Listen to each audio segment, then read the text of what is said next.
네, 여러분 주말 동안에 굉장히 마음고생 심하게 하셨던 분들도 계실 텐데요. 다행히 시장이 검은 월요일이 될 것이라는 예측과는 반대로 굉장히 좀 잘 회복하고 있는 그런 모습을 보이고 있습니다. 자, 오늘 시장이 왜 이렇게 또 잘 회복이 되고 있는지, 그리고 앞으로의 시장의 방향성은 어떻게 될지를 오늘 한번 알아보도록 하겠습니다. 네, 저는 10년 후 100배 오를 암호화폐 투자라와 암호화폐 트렌드 2023의 저자 박 작가입니다. 네, 주말 동안에 투자자들을 떨게 한 가장 중요한 요인은 SVB의 파산이었죠. 그래서 월요일을 다들 좀 불안한 마음으로 지켜봤는데 다행히 시장은 반등하고 있고요. 근데 이 SVB가 국내 대중들에게는 좀 익숙하지 않은 은행이지만 굉장히 규모가 크다고 해요. 미국 전체에서 16번째 정도 규모가 되고요. 그리고 파산한 은행에서는 역대 2위 규모입니다. 네, 역대 1위는 2008년에 리먼 브라더스죠. 자, 근데 굉장히 흥미로운 기사인데요. 이 은행이 우뚝 서기까지는 40여 년이 걸렸지만 붕괴하는 데는 36시간밖에 걸리지 않았다. 자, 이게 왜 이렇게 된 거냐면 SVB가 뭐 장기 국채에 굉장히 많은 돈을 넣어두었다 이런 것들도 하나의 뭐 요인으로 작용하고 있고, 그리고 뭐 핀테크 기업들의 어떤 실적 악화 뭐 이런 부분들도 원인으로 나오고 있지만, 사실은 그럼에도 불구하고 이 SVB가 이렇게 빠르게 파산할 만큼 재무 구조가 엉망인 은행은 아니었거든요. 그러니까 사람들이 이 실버 게이트가 자진 청산하는 걸 보고 놀래가지고 혹시라도 뱅크런이 일어날까봐 먼저 움직인 거죠. 그래서 자라보고 놀란 가슴, 소뚜껑 보고 놀란다라고 하잖아요. 그래서 이 스마트폰 앱에서 이 인출을 계속 눌러댄 거예요. 그렇게 트리거가 되면서 순식간에 은행이 파산을 해버리는 이렇게 놀라운 일이 일어나게 됩니다. 자, 그리고 이번 사태를 통해서 이 금융권의 도덕적 해이에 대해서도 굉장히 많은 이야기들이 나오고 있어요. 지금 보시면은 CEO는 먼저 SVB 주식을 팔았다고 합니다. 그리고 파산 직전에요, 보너스를 지급하는 직원들에게 굉장히 좀 도덕적 해이에 해당하는 모습들이 많이 보였어요. 이럴 만한 상황이 아니었고, 그리고 이건 어떻게 보면 이 사태가 일어날 걸 사전에 인지했었나라는 생각들을 하게 돼요. 그러니까 금융기관의 탐욕이라는 이야기들이 나오는 게 이런 것들을 보면 좀 이해가 가지 않나 그렇게 생각을 합니다. 자, 근데 사실 이 SVB 같은 경우는 이 암호화폐 시장과 그렇게 밀접한 관계에 있는 은행은 아니었어요. 대부분은 스타트업들, 그중에서도 핀테크 기업들이 굉장히 주 고객들이 많은 그런 은행이었는데, 이 가상자산 시장에도 굉장히 큰 두려움을 남긴 이유는 이 USDC의 발행사인 이 서클이 본인들의 이 400억 달러의 준비금 중에서 33억 달러를 SVB에 예치를 해뒀기 때문이라고 했기 때문이죠.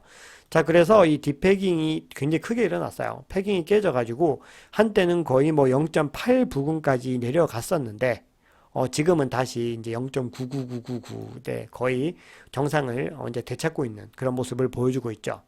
자, 비트코인 차트도요, 제가 촬영하고 있는 10시를 기준으로 봤을 때, 굉장히 22.4K까지 올라서 새로운 이 저항선을 테스트하고 있는 그런 상황입니다.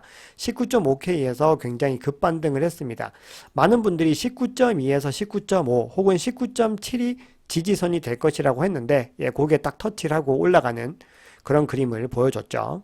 자, 그리고 CVD 차트에서도 이 가격이 올라가는 모습이 보이죠. 그리고 20.6K 부근에서 새로운 매도벽이 생겨난 거를 볼 수가 있고요. 그래서 요 저항선을 뚫고 올라가는 모습을 보여줍니다. 자, 그리고 대부분의 고래들이 지금 매입을 하고 있는 그런 그림으로 나오고 있어요. 그리고 가장 규모가 큰 갈색 고래의 경우는 지금 이제 매입을 했다가 일정 부분 매도를 하고 지금 현재는 홀딩 상태에 있는 그런 차트를 보여주고 있습니다. 자, 그러면 월요일 날 어떻게 이렇게 시장이 반등을 하게 됐냐? 그거는 이제 미 행정부에서 SVB의 예금 전액을 보호해 주겠다라고 발표를 한 거죠. 자, 은행들의 자금을 대출해서 예금자들에게 손해 없이 모두 다 돌려줄 수 있도록 하겠다, 이런 발표인 거죠. 그래서 미 재무부와 연방준비제도, 연방예금보험공사, 이 금융당국의 가장 중요한 세 개 기관이 모여가지고 이렇게 결정을 한 겁니다. 자, 이거는 금융당국에서 2008년도처럼 이렇게 금융권의 연쇄 도미노 파산을 막기 위한 조치겠죠. 그러니까 도미노의 시작 부분에 빨리 걷어내서 이게 계속해서 도미노가 넘어지는 걸 갖다가 사전에 차단하겠다는 거예요. 근데 이 보호 조치가 나오는 게 충분히 이해가 되는 게, 자, 실버 게이트 그리고 SVB 사태에 이어서 이 실버 게이트 다음으로 2위로 가상자산과 굉장히 밀접한 관계에 있는 은행이 시그니처 뱅크거든요. 근데 시그니처 뱅크가 이제 폐쇄가 된 거예요. 그러니까 지금 이 도미노가 굉장히 우려했던 그게 현실이 되고 있는 그런 분위기가 된 거죠. 그래서 시그니처 뱅크까지 폐쇄를 하니까 여기도 예금 전액을 보호하겠다라고 한 거예요. 그래서 더 이상은 은행들이 넘어지지 않게 사전에 조치를 하겠다라는 그런 의지로 보이는 거고, 이 부분에 대해서는 이제 현 시점에서는 굉장히 좀 중요한 조치다라고 생각을 합니다. 자, 이게 왜냐하면은, 자, 지금 현 시점에서 은행들이 굉장히 어려움을 겪고 있는 이유는 급격하게 높아진 금리 때문이죠. 왜냐하면 은행들도 이런 갑작스러운 자이언트 스텝들, 연속된 자이언트 스텝에 대해서 충분한 대비를 하지 못했다라는 겁니다. 자, 그렇기 때문에 이 미 금융당국에서는 근본적인 원인들을 해결하기 전에 이제 문제가 되는 부분들을 먼저 조치를 취한 거죠. 자, 그리고 지금 패드워치 기준으로 보면은, 굉장히 0.5로 이제 굉장히 많이 투표가 이루어졌었죠. 근데 다시 0.25에 훨씬 더 많은 투표를 하고 있습니다.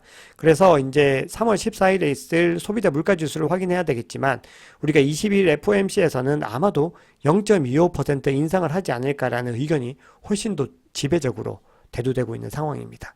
그러니까 어떻게 보면 장기적으로 자산 시장에는 좀 유리한 거점이 될 수가 있는 거죠.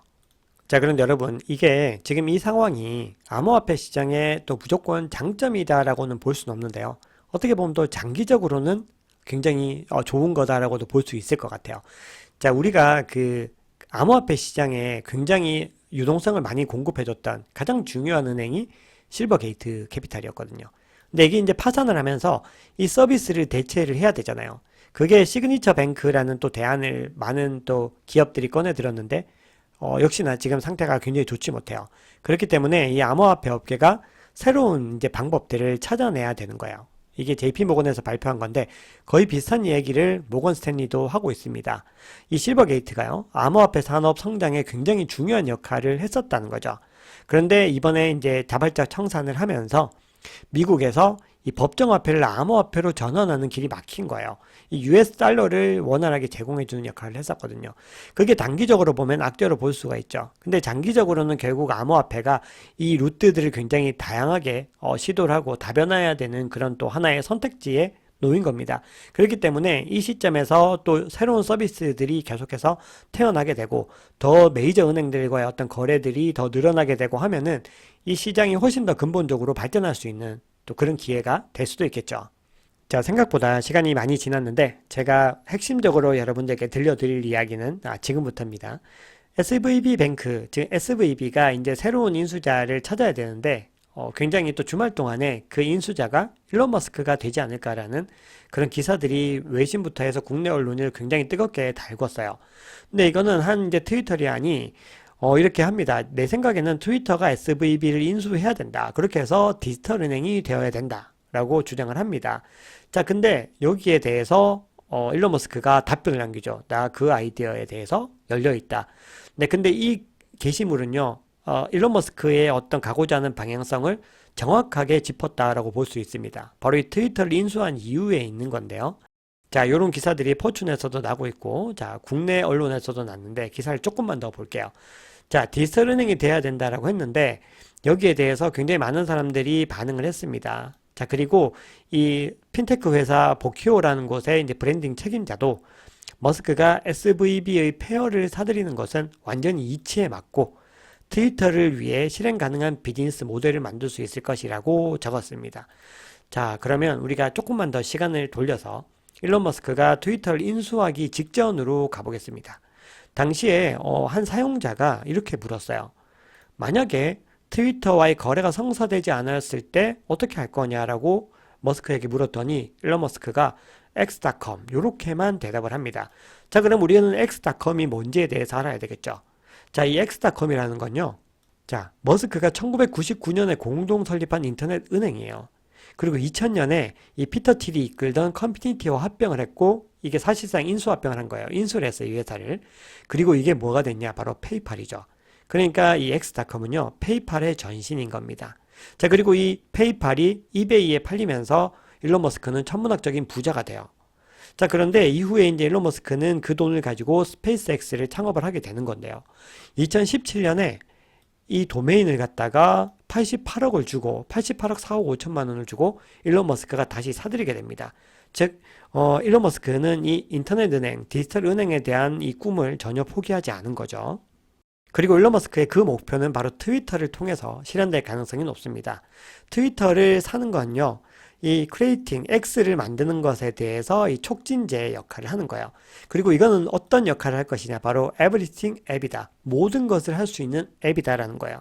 여기서 정말 결제부터 시작해서 쇼핑과 모든 것들을 다 할 수 있는 앱을 일론 머스크는 만들고자 합니다. 그리고 그 예를 중국의 위챗을 들고 있어요. 자, 이 위챗이라고 하는 거는 중국에서 가장 인기가 있는 앱인데요. 월간 무려 10억 명 이상이 사용을 하고 있고요. 여기서 메신저, 소셜 미디어부터 해서 뭐 메시지 보내는 건 물론이고 쇼핑, 가상 지갑, 결제 서비스, 음식 배달 같은 모든 것들을 이 앱 하나로 할 수 있는 거예요.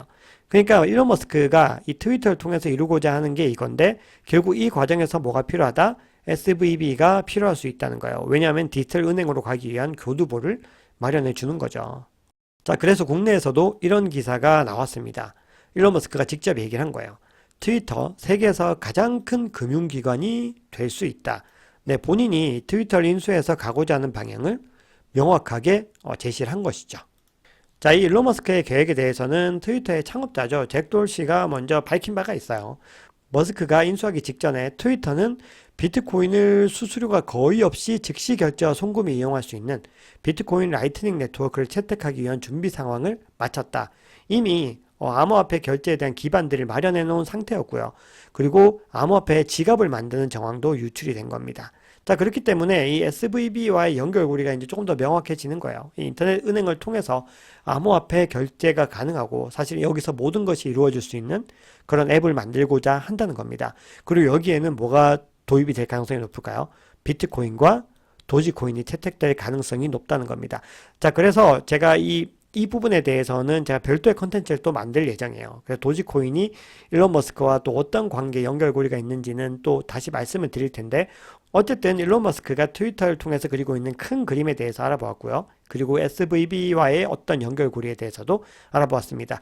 자, 여러분 시장이 또 앞으로 어떻게 흘러갈지는 아무도 모릅니다. 또 어떤 악재에서 무너질지 모르는데 여러분들 인내심을 가지고 이 시장에서 꾸준히 존버하시면요. 분명히 좋은 결과가 있을 거라고 생각을 합니다. 네, 지금까지 박 작가였습니다. 내용이 괜찮으셨으면 구독, 좋아요, 알림 설정 부탁드립니다.